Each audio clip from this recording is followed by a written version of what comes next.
Hey, what's going on, guys? Today I'm going to be bringing you guys a guide on how to kill the troll boss on a level 1 Warlock in the Goblin Caves.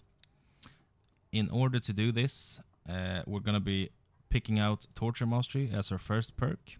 I like doing this since this allows us to heal off of any target that is afflicted with our Curse of Pain when we use our spells on them. Since any magical damage dealt and each instance of magical damage dealt is going to heal you. The other current meta is to run Immortal Lament. However, I do not recommend doing this as a starter since you want to make it out with your loot, and you probably won't be able to do that if you're 1 HP after each kill. It's faster, but it leaves you very vulnerable to other players and just general mistakes. So yeah, go Torture Mastery at first. Once you reach level 5, you can pick up Immortal Lament actually, if you're still unsure, if you want faster kills. But I like just rocking Torture Mastery. Once you pick that out, you want to pick Phantomize. This is the only escape route we have, the only oh shit button. So we're going to pick Phantomize since this increases move speed by 10% and makes us immune to physical damage. And we also phase through mobs, so in the awkward phase where you're gonna try and find an escape portal, there's one open, you have to run over to it, but there's mobs in the way, you could just pop Phantomize and off you go. Phantomize is also gonna allow us to pop it if we mess up throughout the boss fight. So yeah, make sure to keep Phantomize on. You want Torture Mastery. You could swap out Torture Mastery for Immortal Lament, but make sure that you know what you're doing before that. Since this allows for 0 misplay, this allows for quite a bit of misplay. So yeah, Torture Mastery and Phantomize. Then as for spells, you obviously want to go Curse of Pain and Hellfire. You just want to make sure that you keep Curse of Pain on the target, since it deals 10 magical damage in the forefront, and then it curses them. And this curse alone heals you. But it doesn't state it, but Hellfire does magical damage per second, which also triggers. It heals you and triggers the Torture Mastery perk. Alright, let's jump into a game and see how this goes. So the key thing to remember whilst doing this is make sure that you keep Curse of Pain up on the target, throw out Hellfires after each attack cycle while strafing, either with A or D, depending on where you're located in the boss room. And you're gonna be just fine. Just keep your cool, you're gonna be fine. Then depending on your spawn, sometimes I just like exit the lobby if the spawn is bad. But most of the time you can make it to the boss room quite quickly. Let's see what kind of a spawn we get here. Okay, so we got the southern part. Not too bad. It's kind of close actually, one of the better ones. So we're gonna start off by clearing out the mobs here. You could, if you wanted to, just rush straight ahead to the door, but I prefer clearing a path, so I have some means of escaping if the shit hits the fan. So just make sure to clear out this and head on over to the boss room as soon as possible, since you want to get there before anyone else in order to start.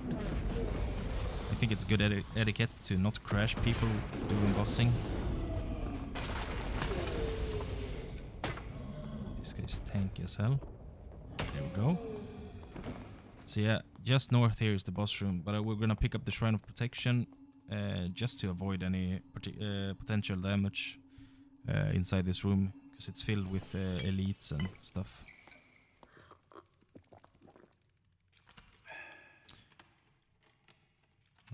Okay, a red elite insect. You don't have to worry here, just keep on running to the west. Aggro all the mobs if you wanna. Make sure this last insect hits you though, or at least starts his attack animation, otherwise he's gonna make it to you whilst you're opening the door and it's gonna be a real pain in the ass. Just close up the door and start casting a Hellfire. And once it's about this way, we're gonna throw out like another Curse of Pain, so they stack. And you stay topped up at 100 health all the time. And remember, after each of his attack cycles, you make sure to throw out a hellfire. Note the distance I was standing here. Because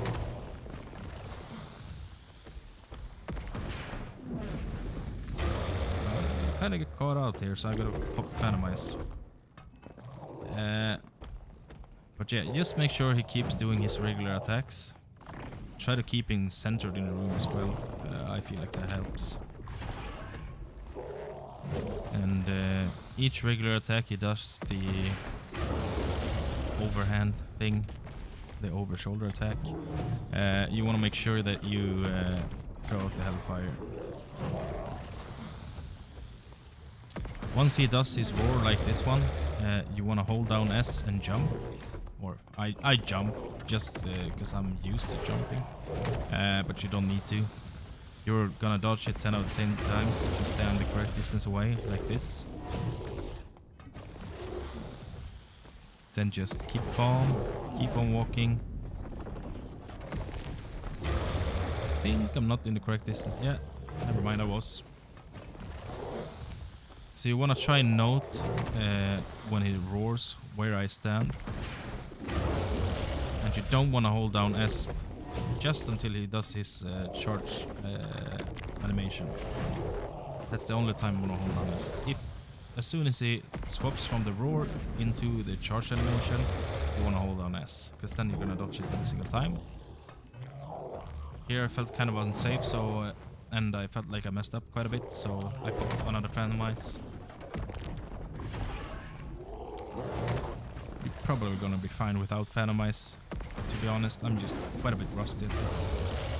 Like in this case scenario, I got caught out. I was lucky I did the underhand close to the floor attack, so I could just jump over it. Once again, I'm not at the correct distance, but I was able to jump above the attack.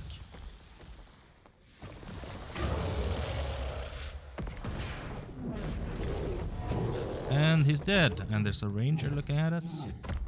Probably gonna grief us. Let's see the loot first. Anything good? Nah, it's kinda shit. He could have it. Let's drop it to him. And he starts griefing us right away. Yeah. Typical Darkanddarker, but hopefully this guide has helped, and I hope to see you in the dungeon. Take care, guys. Bye!